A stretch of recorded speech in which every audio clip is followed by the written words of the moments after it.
எல்லாரும் இருக்காங்க. ஏதோ இங்கே கூட்டம் குறைச்சலாக இருக்குது, கூட்டம் குறைச்சல், எனக்கு கூட்டம் குறைச்சலாக இருக்குது, கூட்டம் குறைச்சலாக இருக்குதுன்னு சொல்கிறதுக்கு நான் ஒன்றும் விஜய் இல்லை.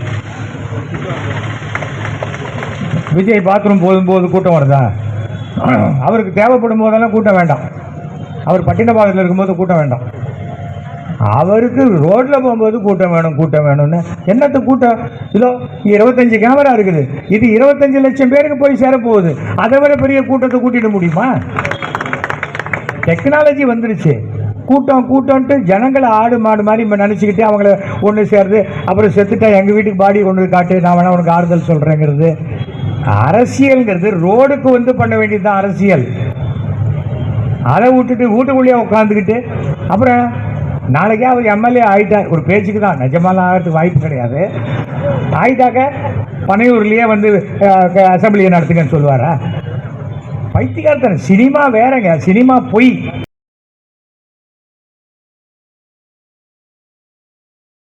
சும்மா அங்கேருந்து வந்து கோயம்புத்தூரில் அப்படி துண்டு ஆக்கிட்டாக்க யாரும் இங்கே ஜெயிச்சிட முடியாது. அதெல்லாம் பெரிய துண்டு பார்த்தாச்சு. இங்கே 70 ஆண்டு கால அரசியல் இருந்தவங்க தான் கலைஞர் கருணாநிதி முதல்வர் அந்த ஃபங்க்ஷனுக்கு நான் வந்திருந்தேன். எதற்காக சொல்றேன்னா, இந்த அரசியல் அவங்களுக்கு தெரியாது. வடநாட்டு அரசியல் திராவிட மாநிலத்தில் செல்லுபடி ஆகாது. அது தெளிவாக புரிந்து கொள்ள வேண்டும். இங்கே இந்து, முஸ்லீம், கிறிஸ்டியன் எல்லாரும் பிரதர்ஸ் மாதிரி தான் பழகும். சும்மா இந்த மதத்தை வைத்து ஓட்டு வாங்குறது, மதத்தை வச்சு அவன் ஆகாது இவன் ஆகாது. அத்தனை பேர் வீட்டில் இருக்கிற குழந்தைங்க ப்ராக்ரஸ் ரிப்போர்ட்லேருந்து எல்லாம் அடிச்சுட்டு போயிடுச்சு. 2015 தமிழ்நாட்டில் அவ்வளோ பெரிய வெள்ளம், எல்லாம் அடிச்சுட்டு போயிடுச்சு. அப்போது எல்லாத்தையும் அவன் ரேஷன் கார்டை வாங்குவானா, எனக்கு ஓட்டர் ஐடி கொடுன்னு கேட்பானா? இதை நடைமுறைப்படுத்துவதில் உண்டான இதை பண்ணுங்க, எப்போ வேணால் பண்ணுங்க. நம்ம 2026 மே மாதம் எலெக்ஷன் முடிஞ்சோன்னா பண்ணுங்க. அதை விட்டுட்டு ஏன் இவ்வளோ 1 மாதம்? சாதாரணமாக 1 மாதம் பண்ண வேண்டிய வேலையை அரசாங்கம் பண்ணால் அது 6 மாதம் பண்ணோம். 6 மாதம் பண்ண வேண்டிய வேலையை நான் 1 மாதத்தில் பண்ணுறேன்னா யாராவது ஜனங்க நம்புவாங்களா? அரசு எது செய்தாலும் அதை செய்யணும். ஆனால் இப்போ என்ன சொல்கிறாங்க, தேர்தல் கமிஷன் அரசாங்கம் இல்லைப்பா, அது தனிப்பட்ட இது. யார் தனிப்பட்ட இது? அரசாங்கத்தில் போய் டெய்லி கும்பிடு போடுறாங்க, அவர் தலைவராக இருக்கக்கூடிய அமைப்பு அது. அது எப்படி சரியாக வருங்க?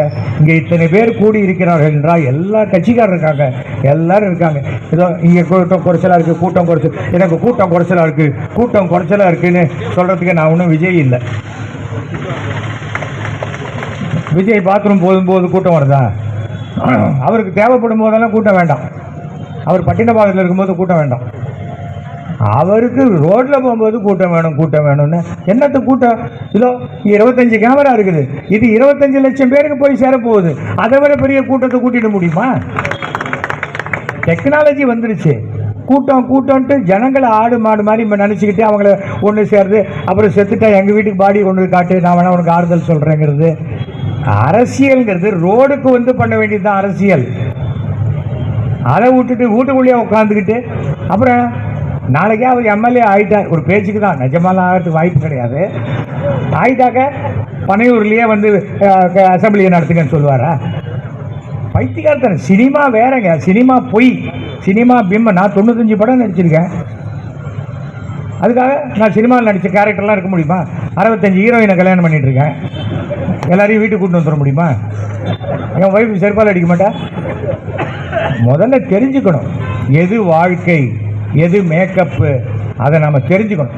போலீஸ்காரங்க எனக்கு பாதுகாப்பு கொடுக்கல, போலீஸ்காரங்க பாதுகாப்பு கொடுக்கல. ஏன் பாதுகாப்பு கொடுக்கல? என்ன போலீஸ்காரங்க இங்கே இருக்கிறவங்கலாம் லத்தி வச்சு அடிக்கிறாங்களா? சும்மா போலீஸ்காரனை உன் வீட்டு வாட்ச்மேன் மாதிரி நினைக்கிறத முதல்ல நிறுத்தணும். நாம் சட்டத்திற்கு மரியாதை கொடுத்தால் சட்டம் நமக்கு பாதுகாப்பு கொடுக்கும். அதை தெரிஞ்சுக்கங்க முதல்ல.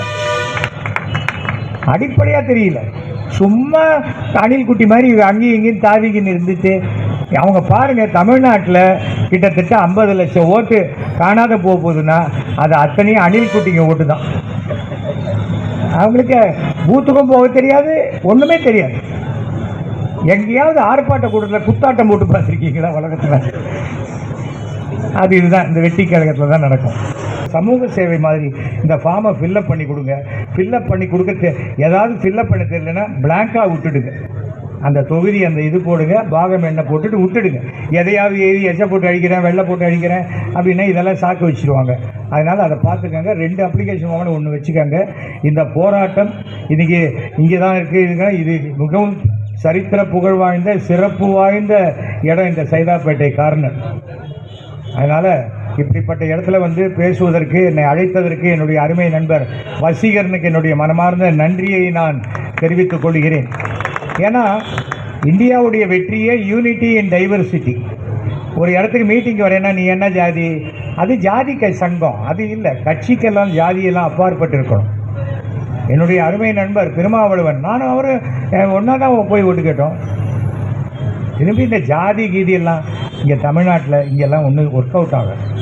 வாங்க, ஒழுங்காக இருந்தீங்கன்னா இந்த தேர்தல் ஆணையம் கொடுக்குற அப்ளிகேஷன் ஃபார்மை கரெக்டாக ஃபில்லப் பண்ணி கொடுத்ததை மரியாதையாக சரி பண்ணி கொடுக்கணும்.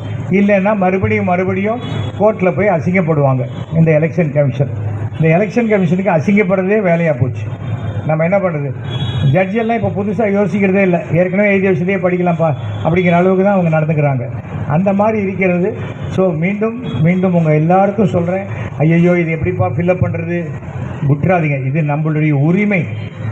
யார் இந்த மாதிரியெல்லாம் நம்மளை படுத்தினாங்களோ அவங்களுக்கு ஒரு ஓட்டு கூட வராமல் அவங்கள எதிர்த்து ஓட்டு போடுங்க. உங்களுக்கு பிடிச்சவங்களுக்கு போடுங்க. ஏன்னா இது அரசியல் மேடை இல்லை. நான் யாருக்கு ஓட்டு போடணும் இதெல்லாம் நான் சொல்ல மாட்டேன். அது சொல்கிறதுக்கு தனியாக ஒரு சுற்றுப்பயணம் வருவேன். ஓகேயா? அதை பற்றி கவலைப்படாதீங்க. நமக்கு அதெல்லாம் ஒரு பிரச்சனையும் கிடையாது. நம்ம பொறுத்த வரைக்கும் ஊழலற்ற அரசாங்கம் இருந்தால் எல்லாருக்கும் நல்லது. அவ்வளோதான் சொல்லுவேன்.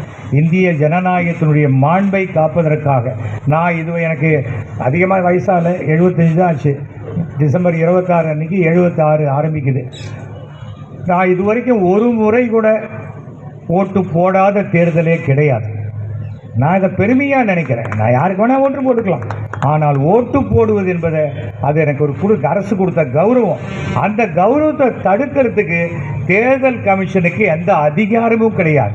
உனக்கு எப்படி ஓட்டு போடுறது அப்படிங்கிற உரிமையை தான் கொடுக்கறதுக்கு அவங்க வந்திருக்காங்களே தவிர நம்ம உரிமையை பறிப்பதற்காக அவங்க வரவில்லை என்பதை தெரிவித்துக் கொள்கிறேன்.